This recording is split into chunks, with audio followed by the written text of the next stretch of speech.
We're back. It is episode. Here we go. Here's the first problem.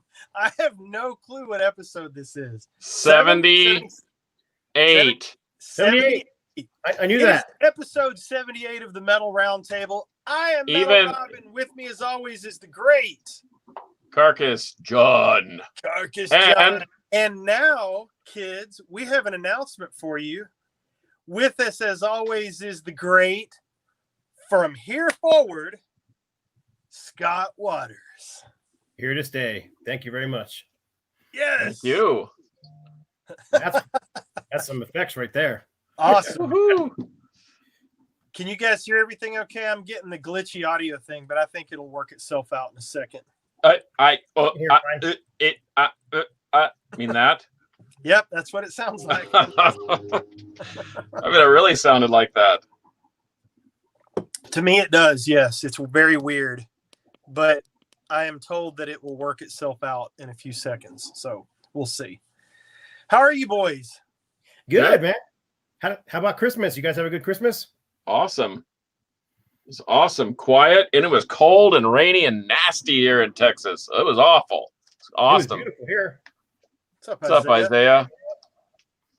Yeah, it was nice here too. Very quiet. Got a couple of nice musical presents from my mom, which was nice. Got the new Fates Warning, new Deep Purple on vinyl. That was nice. Oh, that new Deep Purple's not bad. I like it. Yeah, I do too. How about the Fates Warning? It's good. It's again, if you're looking for early Fates Warning, it's not going to happen for you. If you like the more progressive rock stuff they've been doing over the last few years, it's pretty much continuing in that. Okay. Thing. Well, they lost me sort of at No Exit, and I'm sorry that's just the way it is. Yeah, it's. I like the progressive rock stuff, so I like it, but it's definitely different. Justin. Classic metal stuff, and the Arc era stuff is what I like the best. Of course. Okay. Well, I think my audio issues are starting to clear up a little bit. You think so? Maybe. How about your visual issues? Because I bet you can't read this. Y'all could be making fun of my mom. I have no idea. All right, blow that shirt off so we can see it. I literally have no clue what you guys are saying. But okay, so here we go with the unreadable logo. Okay. I know what this is. I don't have a clue how to say it, but it's that one with like 26 letters in there. 36 name, letters right? From South Africa. And I don't even know where to begin to even say their name. Yeah. So, but I do it for you guys because you love those shirts so much. Heck yeah, we do. I got Motivic. Motivic, yes. Of course, but that's a cool band with That's a killer record. And an easy logo to read. I like it. Yep. Holy cow, my connection is bad. I mean, I'm just robot voice. Can you guys hear me okay? Thumbs up. Can hear you just fine. Thumbs up. Okay, I'll keep trying to roll with it. So we want to officially let everybody know that as Scott came in and helped me out for a few weeks, which I very much appreciate, took a little time away. And he just fits so well that it just makes sense to keep him on board. So we are now a true power trio with the three of us, and we're very glad to have you on board, sir. Thank you. Enjoyed it. Yeah, it's gonna be great. So, and there went the Carcass. Never said we were professionals. Hey, there we go. Now I can hear perfectly. Beautiful. Unbelievable. I can hear Scott. Perfect. All right. Well, anyway, enough with the technical BS. So we wanted to talk about something today that I think all of us have had some experience with. And instead of John reading a legal pad full of 56, some list or something, Eat me. I knew you had a list close. Sit on it. Well, no, see, I'm going to try something different because you go ahead and announce what we're going to do. But I got a twist on that. So you just go right ahead. Okay. Thanks, Danielle. So Metal Trio and Carcass Leaves. That's funny. So one of the things that we have talked about in many of the episodes in the past is how we've done meet and greets and whatever. And this is not that. That's not what we're talking about. Because at a meet and greet, you could pay, you can meet almost any of your favorite bands these days. But what I'm talking about is actual rock star interfacings. You met them at a show. You did work with them. You ran into them somewhere. I don't know.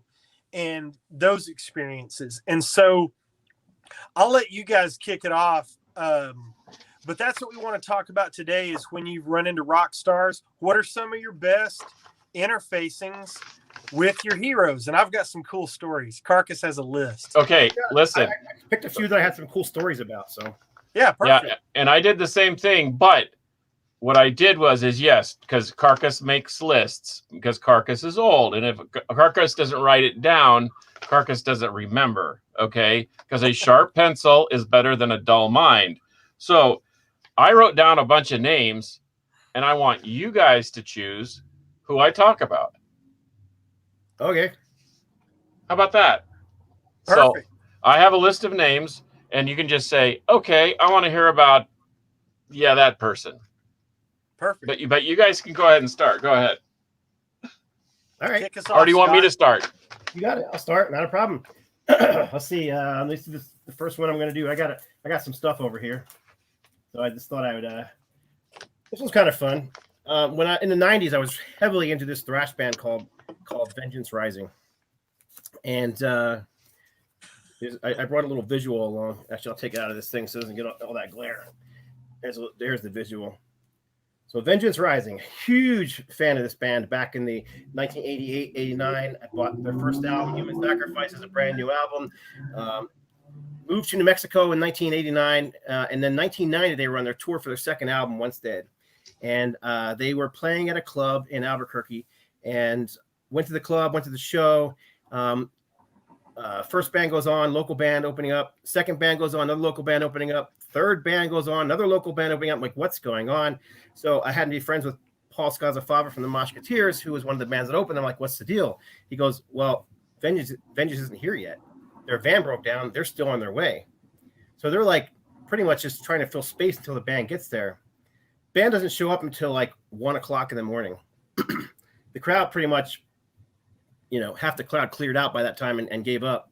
But I stuck around anyhow, and they came flying into the club, throwing stuff. And here, they threw all this crap at me. Here, set up our merch table for us and start selling our stuff. Me? Okay. So I did. I set up their merch table, put all their stuff, and I'm like, I don't even know what the prices are. What are the prices on these damn shirts? There's a list in there somewhere. Find it. So I'm selling their crap. After the show was over with, they end up only getting to play 3 songs because by the time they get their gear and everything set up, the club has to close at 2 o'clock. So they play their 3 songs, 4 songs, whatever it was, get off stage, and I stick around the club to talk to him afterwards. And the club owner locks the door and lets the crowd out, locks the door, won't let the band leave or myself leave, and pulls out a gun and says, aren't none of you leaving until I get my money? And we're like, what are you talking about? He goes, in my contract, it says I get 25% or whatever it is of your merch sales that you sold here.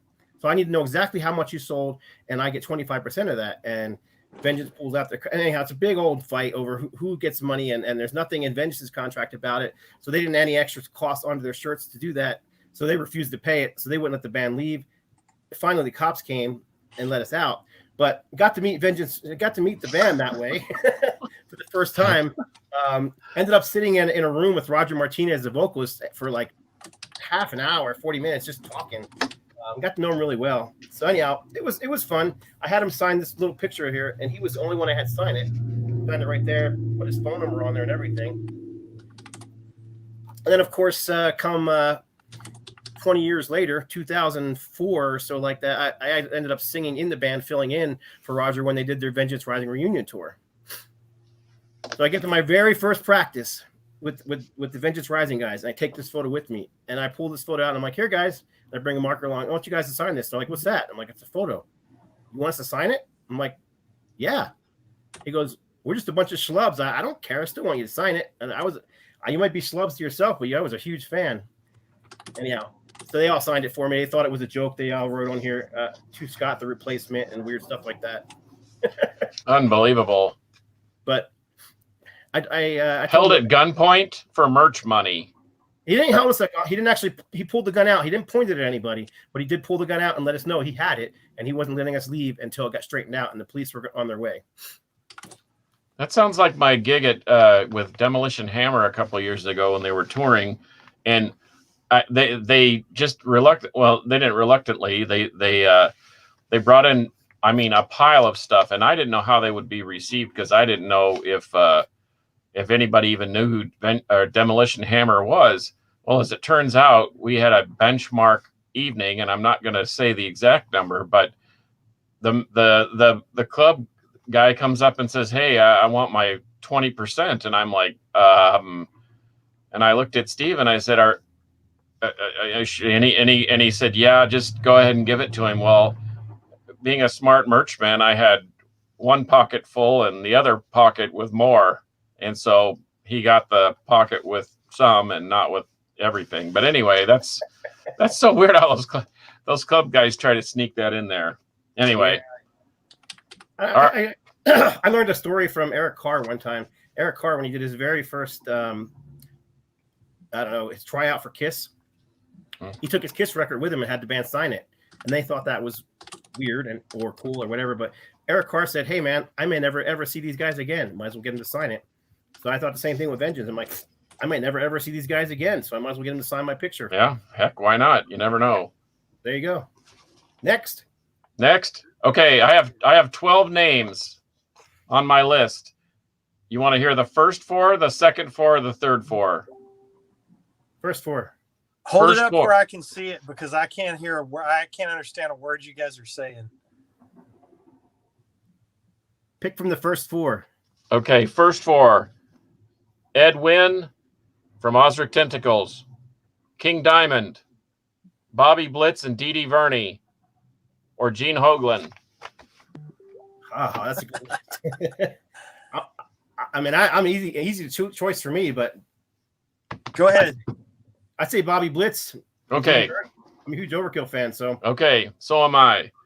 And this is one of those deals where normally, I don't know about you, but I always show up early. I always like to try and get to the gig early, and Rob is back. Can you hear us? No. Anyway, so Overkill, this was 2007 on the Gigantour, which is a big, spectacular whatever. This had, what do you call it? Megadeth was the headliner. It had Lamb of God. It had Opeth. It had Arch Enemy. And that was our angle, was that I knew Michael Amott from Arch Enemy, and he got us in. But Overkill was playing two shows that year. One at the Zoo Amphitheater in Oklahoma City, Oklahoma, and then one in New Jersey to film a video. So I thought, well, that's 3 hours away, so we're gonna drive up there. Well, my friend Rob Doom, bless his heart, is rarely on time, and he had to drive all the way from Houston to Dallas, and then we were going to take the 3-hour drive to Oklahoma City. Well, I knew that Overkill went on early, and I knew that we could get backstage, so I was pretty stoked to get there early and hear them play for the first time since the 90s, early 90s. And so, of course, I'm looking at my watch. Well, Rob arrives at about 12:30. And it's 180 miles from my house to the amphitheater. So needless to say, no laws, every law driving was broken. And and we got there just about the time they were striking the first downbeat.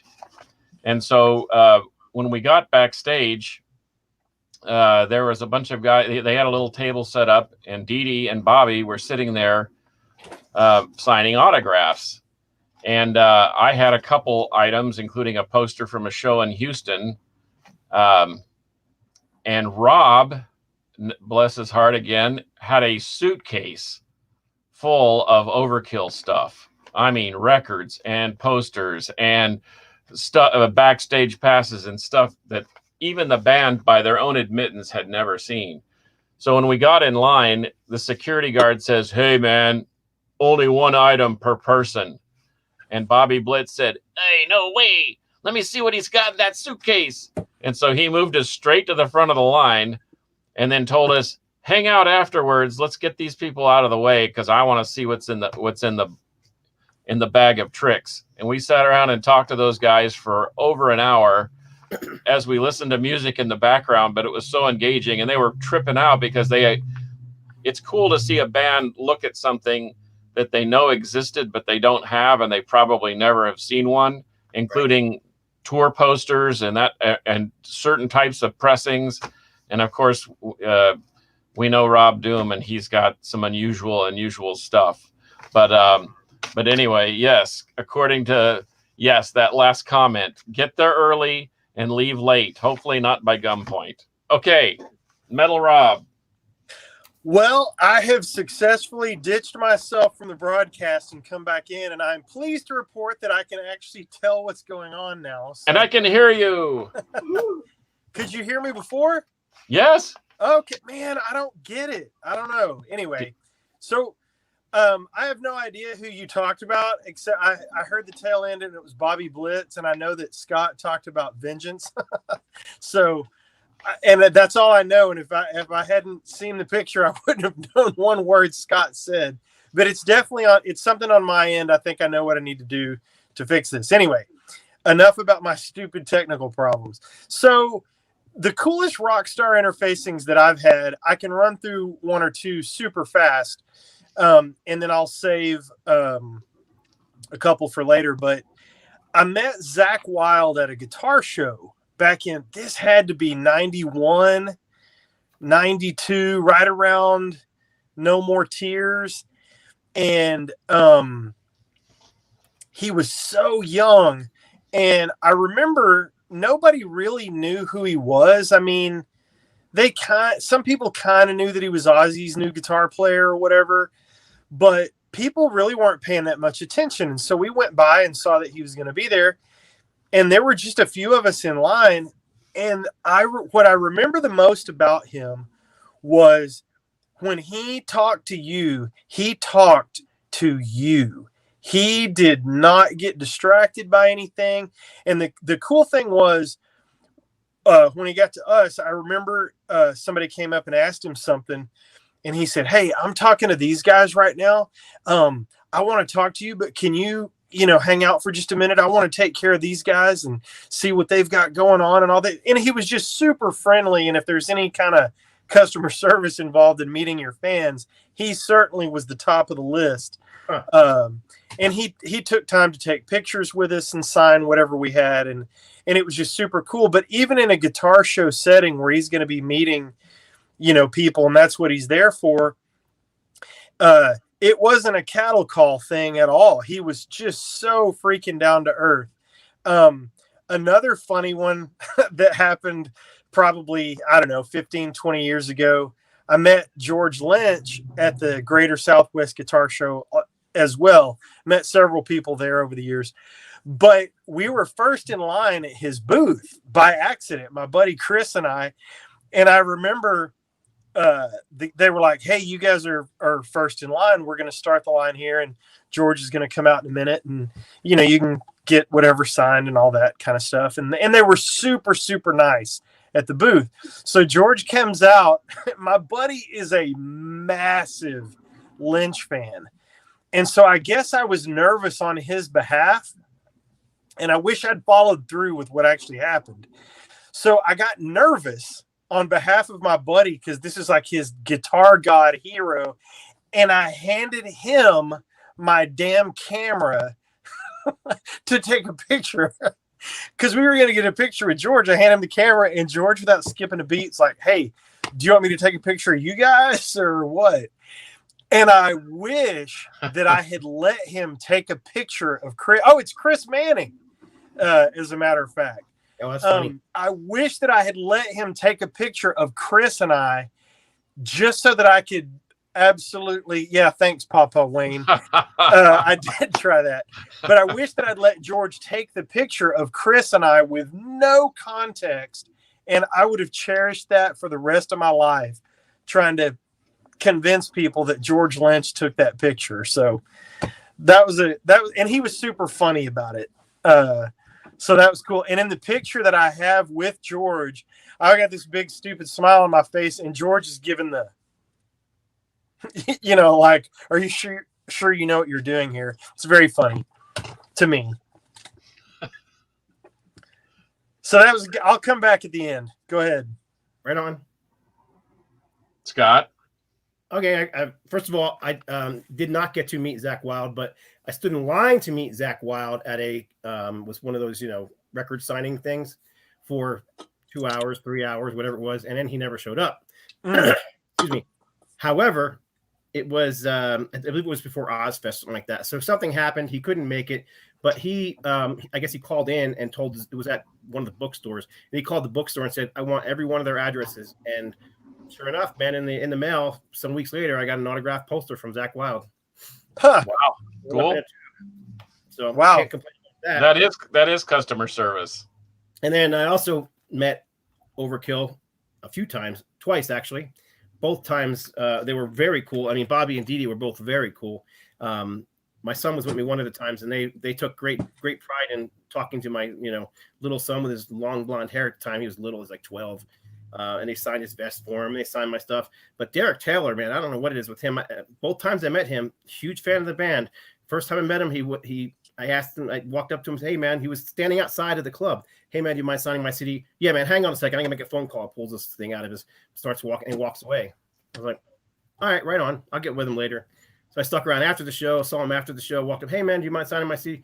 I ain't got time for that, man. Walked on the bus. Like, all right. I've had similar interaction, but yeah, whatever. With him. Yeah, it was kind of weird. But in any case, those are, I just wanted to add on to your story. So this one is a band called Fireball Ministry. Remember these guys? Oh yeah. Oh yeah. Best $1.99 CD I ever bought. I freaking love that record. I love this record. It's a good one. Absolutely love it. I don't know how. It was a brand new release. I don't know why they were selling it for $1.99, but a friend of mine actually called and said, hey man, do you want this? I'm like, yeah, pick it up for me. I'll check it out.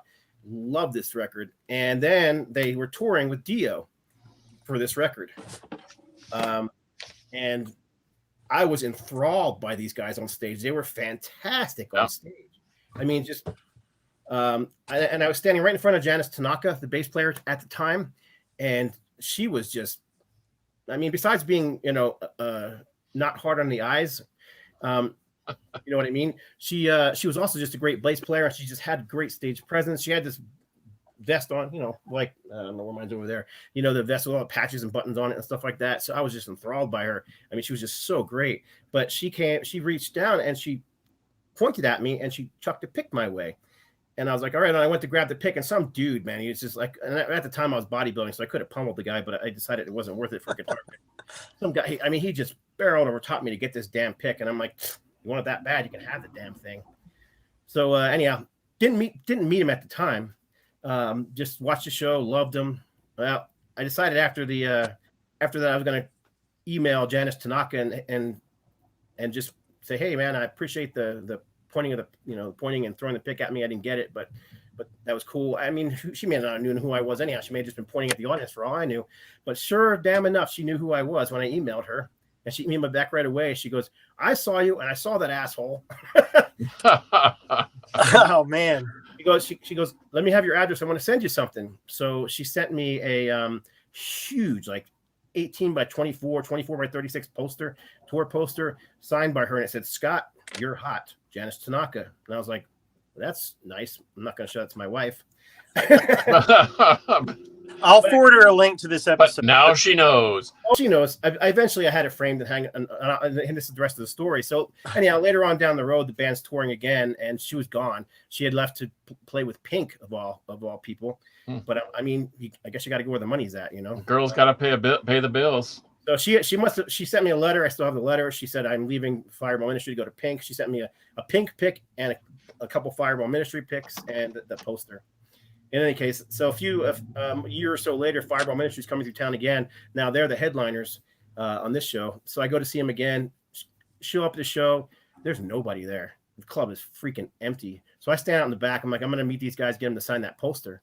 So I wait for them to pull up, see their van pull up and everything. And then they're walking up and they're like, you work for the club? And I'm like, no. But I said, if you need a hand, I'll be more than happy to hand it. Oh, hell yeah, we could use a hand. So I ended up roadieing for them that day and helping them set up the stage and carrying all their crap in. So after the show, I had them sign the poster, and they all gave me guitar picks too.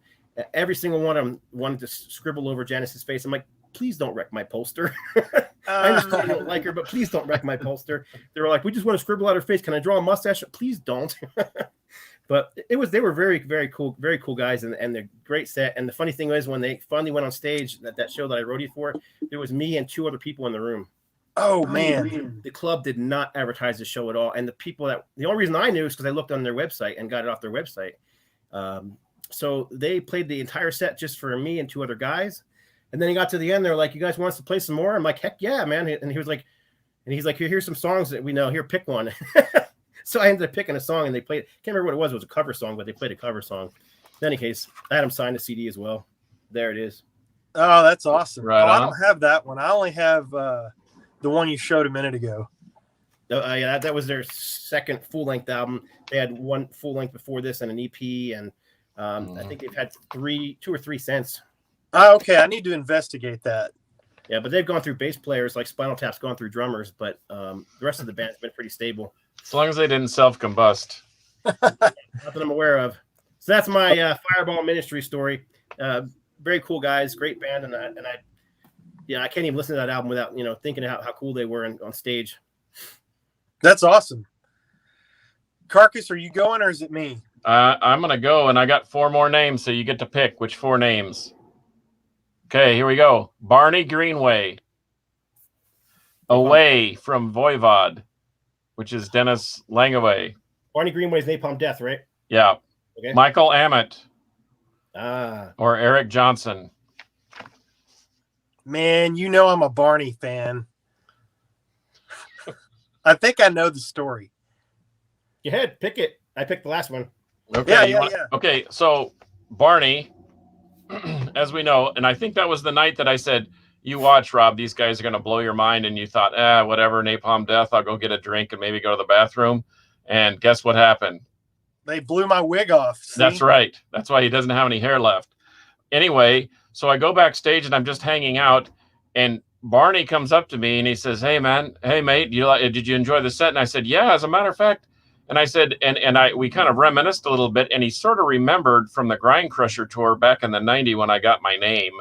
And I told him I was looking for Dennis from Voivod because I had just purchased his book. I don't know if you're familiar with Voivod, but Dennis, the bass player, draws all their graphics. Awesome artist. And so he has this giant hardback book of things. And I said, and he goes, well, no problem, mate. I'll help you find him. And so here I am wandering around with Barney Greenway back there where the buses are back there. And I think, was that Gas Monkey Live?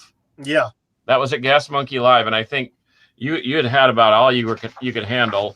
And so we find Dennis, and let's just say that he's about as spaced out as his artwork is, because he's relaxing after the show.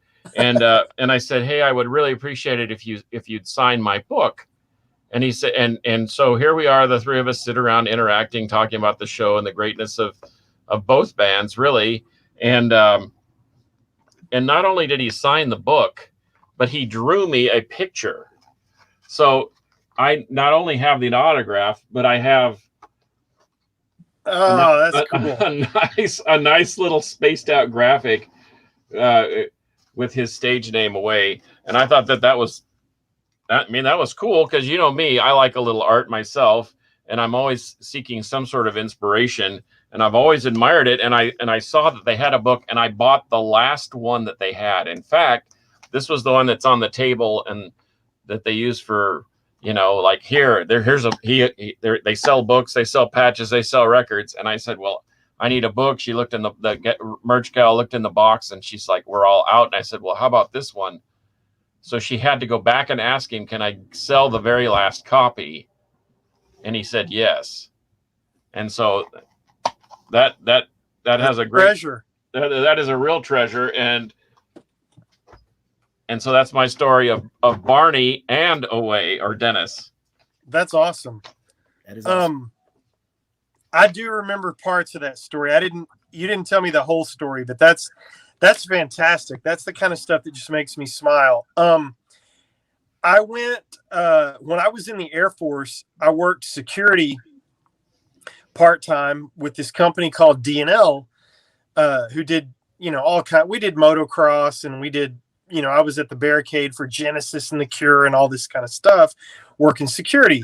And I'm a little dude, but they always thought it was funny to take me down front. Like, what am I going to do? But anyway, through this D&L security connection that I had in the Air Force, this guy comes in one day and he says, hey, we want to get you to work security for this band this weekend. They're doing a benefit softball game. And I said, and Scott's going to love this. And I said, well, tell me who it is, because I didn't really want to do it. What's up, TJ? And I didn't really want to do it. It was going to be on a Saturday, and I kind of wanted to just go home and do whatever, you know, I did as a 22-year-old then, or however old I was. And he's like, no, come on, I really need the help. I don't know who they are, but it's two different bands. So I get there the next morning, and he says, I want you on the front gate. So when the limo gets here, I want you to get in and show them where to go, because they had to go through this maze of ball fields and whatever to get to the dugouts that were set up for them to play this benefit softball game for the local radio station. So I get in the limo, and I sit next to the driver, and I look over at him and say, hey, you're going to go here and there and blah, blah, blah. And I turn around, and over my shoulder is Ted Nugent and Michael Cortellone from Damn Yankees. And in the car behind them is the rest of Damn Yankees and Bad Company. So for the next 2 or 3 hours, I sat hip to hip with Ted Nugent in the dugout and pass him stuff for people to sign. And he was the most, I don't care what you think about the guy politically, I don't care about any of that stuff. He was the nicest dude ever. He was so kind and so patient to hang out and talk to his fans, and he just got it, and that was cool. And Tommy Shaw was also very nice. I'm also very fortunate to have very briefly met and taken a picture of, not with, like a bonehead, of Brian Howe, the late Brian Howe. I met him just for a second, and all those dudes were nice. There was one dude out of both of the bands that was kind of a jackwagon, but I won't talk about that. But briefly, I want to rattle a couple off, and then I want to tell my story at the end, if that's cool. So Andy Timmons is a first-class individual. First-class individual. I had not gotten to know him, but gotten acquainted kind of with him because I'd been to a lot of shows. He lives here in McKinney. And so I would see him at shows and stuff, and I took him this promo thing to get signed that I got him to sign at a guitar show. I asked him about it, and he said, no, I don't have one. I said, next time I see you, I will give you mine. And he said, oh, man, that's awesome, because I love to have stuff like that. So sure enough, years go by. He's playing at the Guitar Sanctuary here in town, and I take that CD, and he says,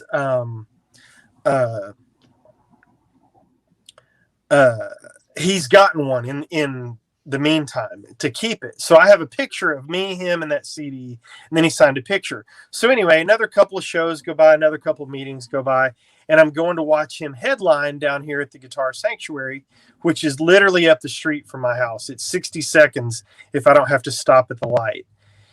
Beautiful, wonderful venue, caters to guitar players, and so you get to see a lot of that kind of thing. Eric Gales has played there anyway. So Andy's playing and he's headlining, and I'm getting there. I think I'm walking in as he's about to play, or maybe I'd stepped out to the bathroom or whatever. I don't know. But anyway, they announce his name to come up on stage. I meet him at the stairs. He's walking down the stairs and I'm walking in front of the staircase. He stops. He puts his guitar behind his back, gives me a double arm hug, and says, "Man, it is great to see you. Thanks for coming to the show." And I'm just going, "Thanks, Andy Timmons. No problem." And he's just the nicest dude. So another couple of that I want to mention real quick. I had a great interfacing with Jason McMaster one time. Wanted to get a picture with him, and my ex-wife wanted to get a picture with him. So they took a picture, and then he was like, "No, I don't think that one turned out." And he kept pulling her over close to get another picture. So that was pretty funny, but he was super sweet and a really nice guy. I also met, do you know who this is? Looks familiar. I don't know. I can't tell. Solinger. That is Solinger. Johnny Solinger. And I'll be real quick. He was super nice and very accommodating. Met him at a Skid Row show. How about that? Years ago, when they were a local Dallas band, got him to sign this thing. And he was super funny, super nice. That picture is just a treasure. And then he goes on to sing in Skid Row. And of course, through the Carcass, I've gotten to know two of my absolute metal heroes in Hellstar with James and Larry. And the access that they have given me that the Carcass had from knowing those guys for so many years has been unbelievable. And I can't believe sometimes when my phone rings and it says Larry Berrigan. I still can't believe that. That's still awesome to me. And he's become quite a good friend, and I've been able to work on some stuff that they've done. But that's just, to me, that's just priceless. And I just appreciate those guys. And they're just as nice as they can be. And Carcass will echo that. Yeah, they're exceptional guys. In fact, Larry just walked into your house that one time. I remember he was in town, and you kind of invited him over, and he showed up on set. Yeah, I've known James a long time.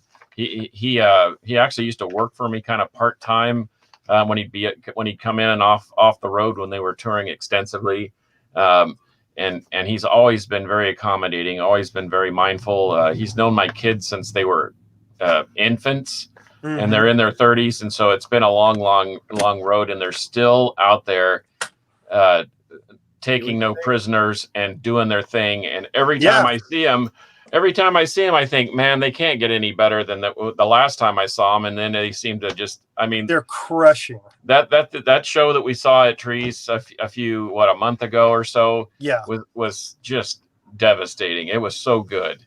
Yeah. And but it helps when the guys are nice and accommodating, and those guys have been friends a long time. Yeah, and they always take time with their people. Are y'all good? I've got one more.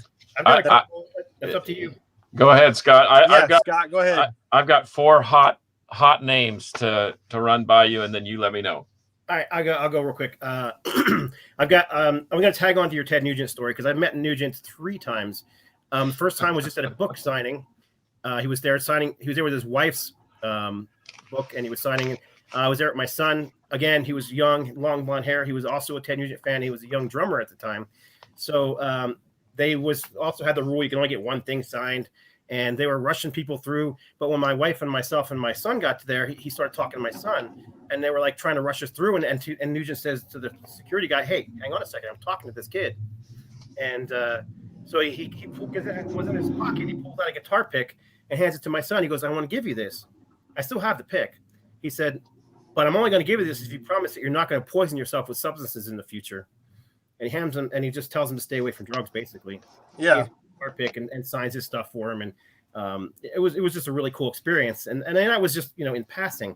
But then a couple years later, I met this guy online who liked my Ted Nugent page on my No Life Till Metal page, and he just liked it. We started chatting back and forth, and and we just became buddies online. Just someone, hey, how you doing? I'm doing good. How's everything happening? How's Christmas? That kind of thing. And one day he says to me, hey man, because I could use some prayer or good vibes or whatever you got, man. I'm like, well, what's going on, man? He's my sister had a stroke, and he goes, it's just a bad scene. They don't know if she's gonna make it. And I said, all right, man. I said, that sucks. I'm sorry, nothing I could do. I said, I'll pray for you. Not a big deal. And for me, to say something like that. But when I say that, I meant it. I'm gonna pray for you. I'm gonna think about you. I'm gonna lift you up to God because I'm a Christian. So. The funny thing is, though, every 2 to 3 weeks, I'd give him a call. Hey, dude, how's your sister doing? Hey, dude, how's your sister doing? Hardly ever got through to him, but I would just leave a message on the phone to him. And that lasted for a year. I did talk to him a few times, and a year goes by, and he finally calls me up, and he's like, dude, he goes, my sister can drive again. He goes, it's so amazing. So he just went into, he says, I want to send you a gift. I'm like, dude, you don't have to send me a gift. No, you don't understand. I have to send you this. I'm like, all right, dude. I said, I was just being, a friend and, checking in on you. He goes, no, you don't understand. So anyhow, he sends me this gift. Flies me out to Beaver Creek, Wisconsin. And he meets me there in Beaver Creek, Wisconsin. And he buys me not only backstage passes for the show, but he spent so much money at Ted Nugent's, sorry about that. He spent so much money at Ted Nugent's Camp for Kids that Ted, Ted gave him a full day. We just hung out with him from the morning until Ted left that evening. We spent the entire day hanging out with Ted Nugent. Wow. It was incredible. I mean, and he treated us so nice. And I mean, like Rob was saying, it was really, really incredible. But the cool thing about the story was he gave me some signed stuff. I got the guitar, there's a drumstick back here and a drum head and all. Mm-hmm. He gave me all kinds of stuff. And my buddy brought a suitcase like your friend did of stuff to get signed. He sat there for an hour signing stuff for this guy. But that's awesome. The funny thing is I'm like, so I really appreciate the gift from this guy. Ted Nugent's always one of my favorites. But he said, let me tell you why I gave you this gift. He goes, what you don't understand is this. He goes, I was suicidal. He goes, and every time I was thinking about it. He goes, check my messages on my phone, and I would be this guy. Hey man, how you doing? What's up? Just call and check on your sister. And he goes, and it would always make me laugh. And he goes, and it would get me out of my funk. He says, you don't know how many times you saved my life. And I was like, wow. That's incredible. So anyhow, that's a very long story put into a very short story. No, that's awesome, man. You never know what kind of effect you're going to have on somebody. And that's why I appreciate when these guys take that time with their fans. Mm-hmm. And we have all three been fortunate enough to get to know some of these dudes, and we're not name dropping or anything like that, but we've been able to become friends with some of these guys through industry work or whatever we've done.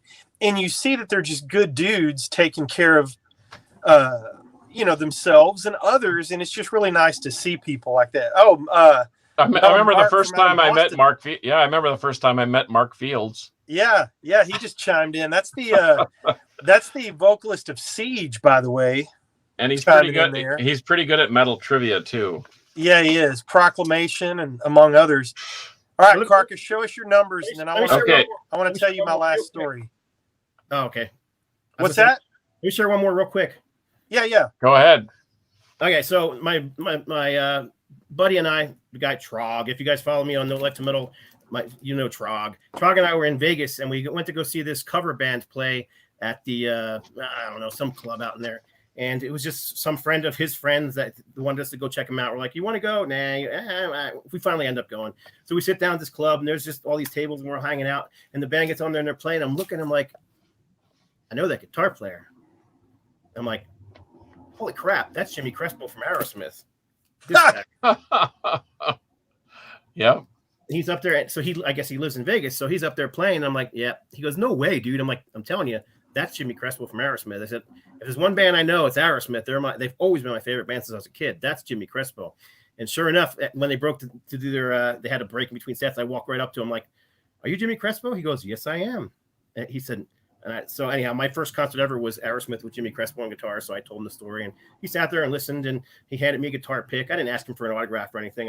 We did take a picture with him, but it was just cool to see him. He's like, "Yeah, I'm just filling in for him for the night." And the guitar player was out of town, so they needed someone to fill in. So he was up there, and they ended up playing a few Aerosmith songs with him and everything. It was pretty cool. That's awesome. And yeah. That's very, very cool. Yeah, love stuff like that. All right, Carcass, show us the list. Okay, I got 4 names left. What are they? Rob Halford, Russ Anderson of Forbidden, Schmear from Destruction, or John Perez from the mighty Solitude Eternus and the Metal Roundtable's own. You've told the Halford story before. I know which one you're going to tell. Okay. Man, I'm torn. I want to give JP some love. Oh, I'm happy to tell the story of how I met John Perez. John Perez is it. Okay. Do it. So I used to for 1 second. I'll be right back. I used to have this this fanzine that I when I worked in the cemetery business. Yes, I worked in the cemetery business. I was on the outside, not the inside part of it. But woohoo! Anyway, I used to have a fanzine called Hepatitis News, and I would do record reviews, and I would do, kind of like you do, Scott. And Sure. This was back in the late 80s, early 90s. And that's funny. Halford signed Mark's head. But anyway, and that's how I met some killer bands like Obituary, Devastation, became friends of mine because of this silly fanzine that I was doing. Well, Solitude Eternus had just released an album called Downfall, and the production was terrible and the songs were iffy, and I was such a huge Solitude Eternus fan that I was actually kind of disappointed. And I said in my review of the record, I said, all I can say is that the title is an apt name for what's going to happen to the band as a result of this record. It's going to be their downfall. And so fast forward to the Austin Record Convention, and lo and behold, there's John Perez at a booth selling records for Brain Ticket, which was his little side project. And I met him, and I said, and in the interim, I had re-listened to Downfall multiple times, and I started to really like it. In fact, it became one of my favorite Solitude Eternus records, and I had ditched the go figure. The Hepatitis News got so big, I just couldn't keep up with the readership, and I just stopped doing it because I got up to like I was having to do it like 1,000 copies a month, and so I just stopped doing it. So I never got a chance to publicly apologize to John for calling his record Downfall the downfall of the band.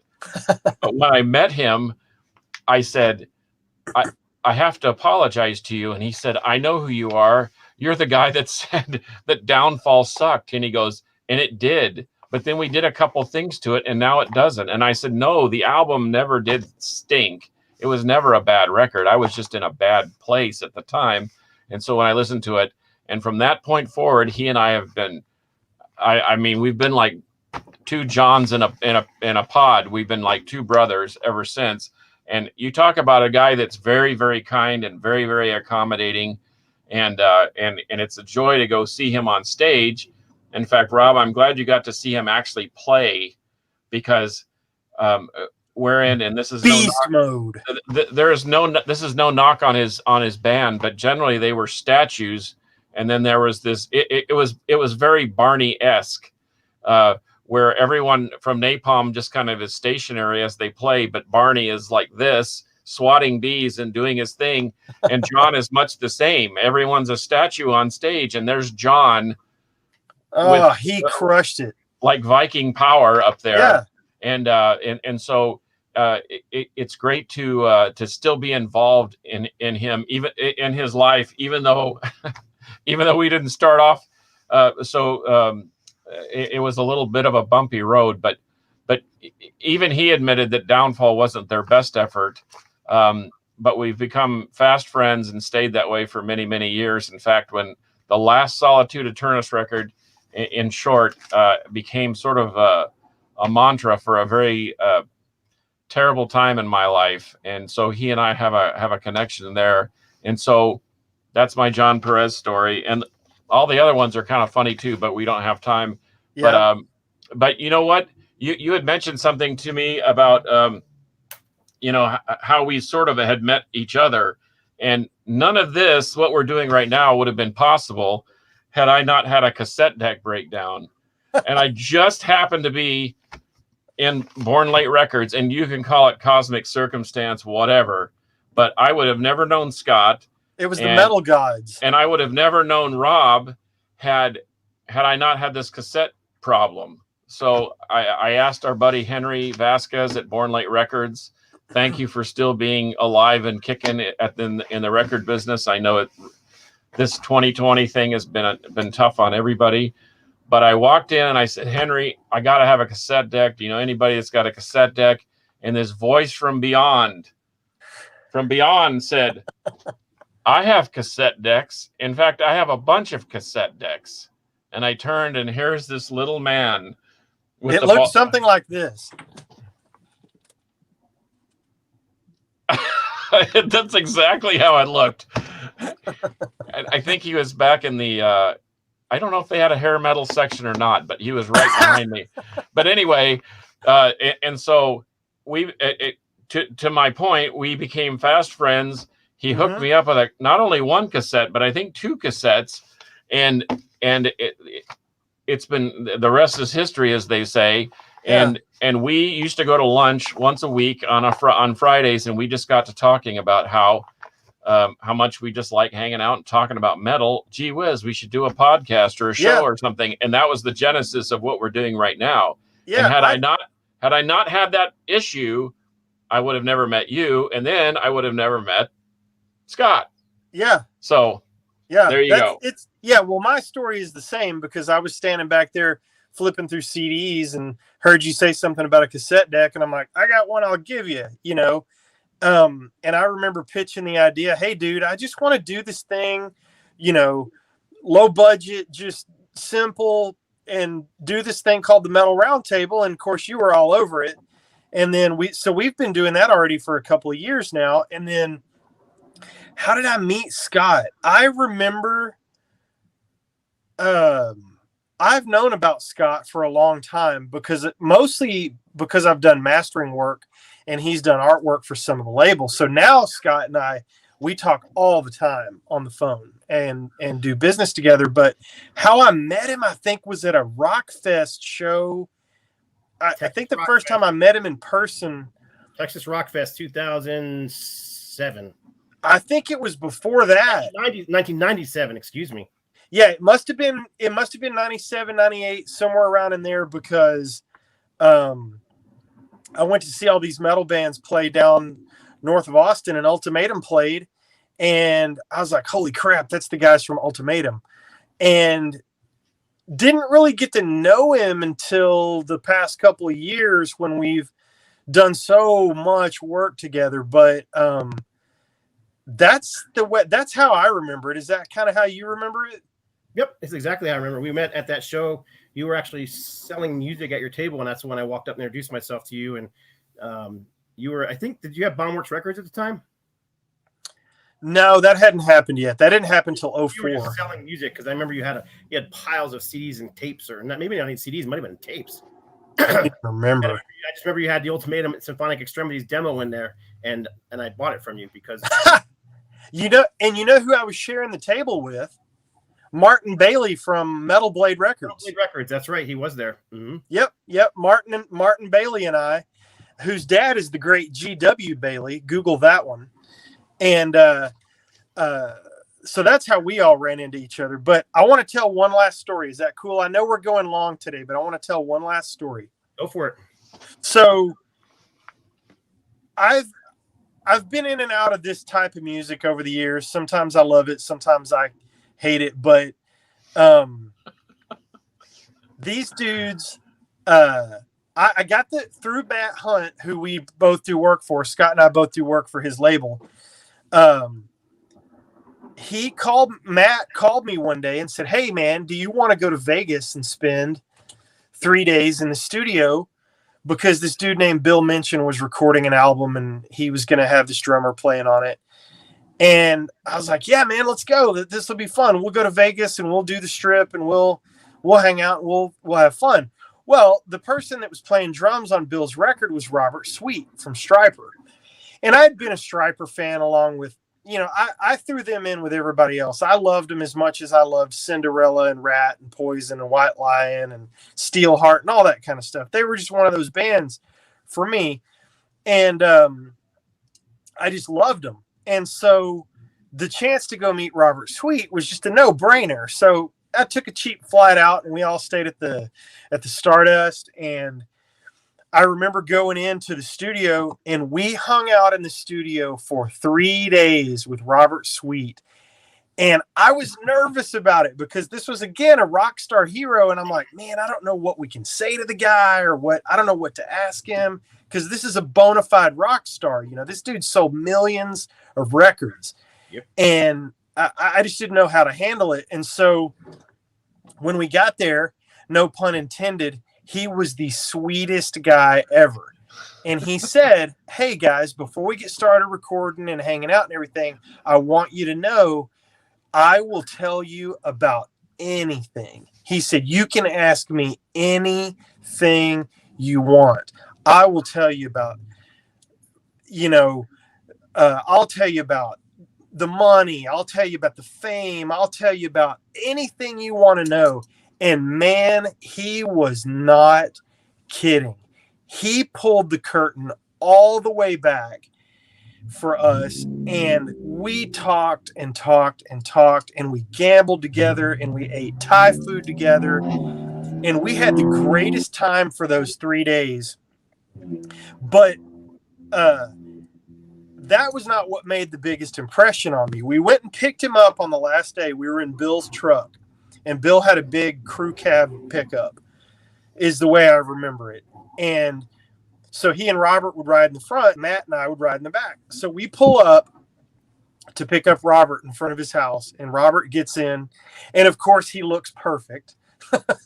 His hair is made up. He is made up. I mean, he is ready to go put on the bus driver hat that he used to and go play for Stryper. I mean, he's ready. He is a rock star.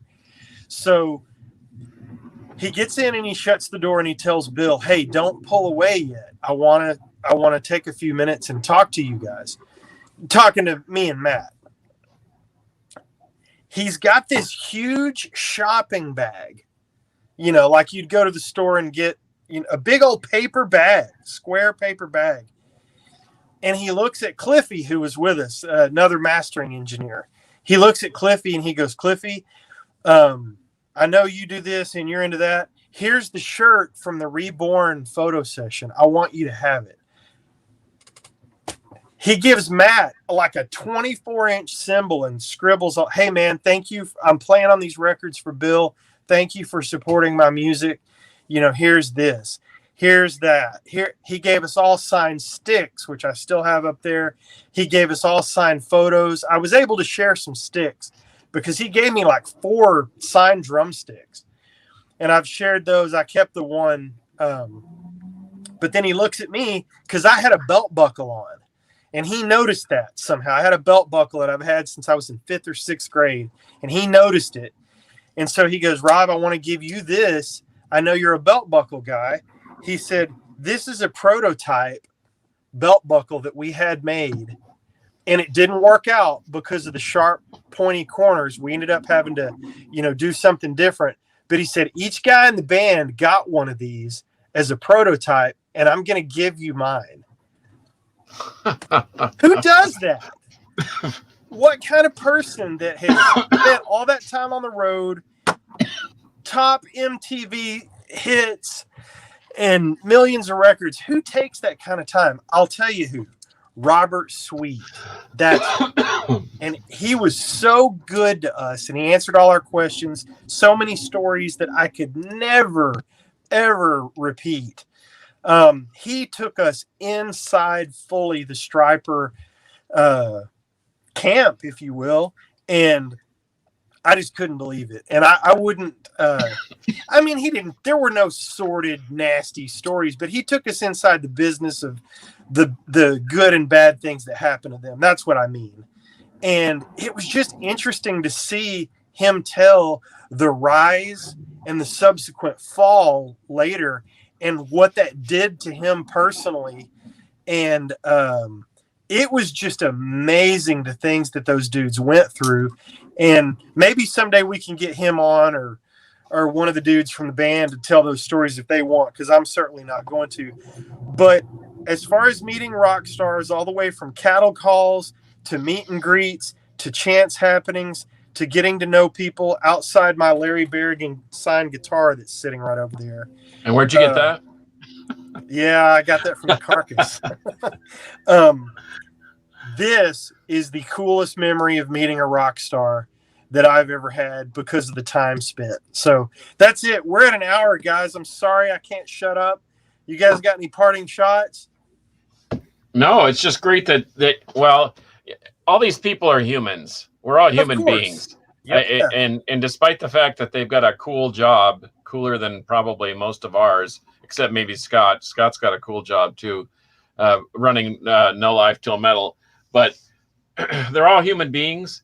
But yet still, it's fun and it's exciting to meet them. But I was just excited to hear that the voice from beyond say, "I have a cassette deck and you can have one," as I would be if Rob Halford were reaching out and giving me one of 100 picks that he has made every year. So that's awesome. So onward and upward in 2021. I look forward to hanging out with the Power Trio. I like that idea. You know me and Power Trios. I dig that. And so that's it. That's all I got. Awesome. How about you, Brother Scott? I'm good, man. Appreciate it. Thanks for having me on time now. Yeah. I saw Spicoli chime in just a second ago saying that was a rad belt buckle.